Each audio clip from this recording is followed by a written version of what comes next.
जी, नवाब शाह के करीब पुलिस चौकी के रिहायशी बागड़ी बिरादरी प्लाट के कब्जे के खिलाफ मर्द और खवातीन का नवाब शाह प्रेस क्लब सामने एहतजाजी मुजाहरा आए। उनसे बात करते हैं। उनका क्या कॉलोनी जो रहाइश आहियां, असां पंहिंजे बिरादरी एकड़ पंहिंजो वरितो, उन ते आसिफ अराई तारिक चौधरी जे पुट भराई ते असां तां ज़ुल्म करे रहियो आहे।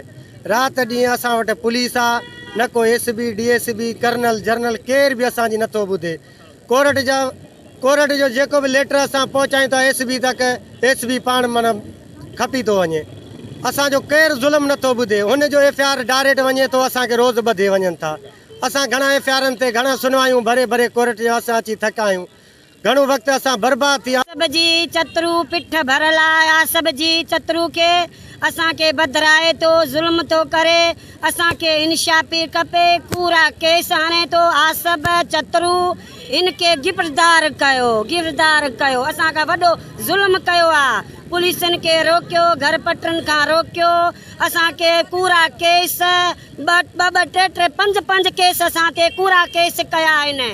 पुठ भरल आहे चतरू के आसब जी। आसब राई असांजे प्लाट ते कब्ज़ो कयो आहे, उहो असांखे इंसाफ़ खपे। असांखे इहो बाबा इंसाफ़ खपे थो। असांजे भाउ कबीर खे पिणु अगवा करे विया।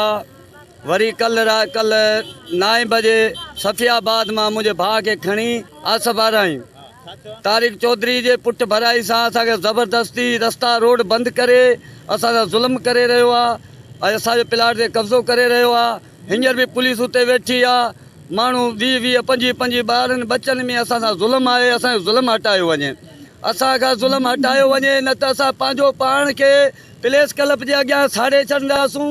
असां पंहिंजो पाण खे मारे छॾींदासूं। असांजे ज़ुल्म हटायो वञे, असांजे ज़ुल्म हटायो वञे। जी नाज़रीन, इनका कहना है कि आसिफ आराई जो 72 का बेटा है, वो पुलिस की मदद से हमारे प्लाट पे हथियारों में ज़बरदस्ती प्लाट पे कब्जा करें। इन्होंने कहा है कि हमारे साथ इंसाफ किया जाए। कैमरा में MD भट्टी के साथ तालिब हुसैन, वश न्यूज़, नवाब शाह।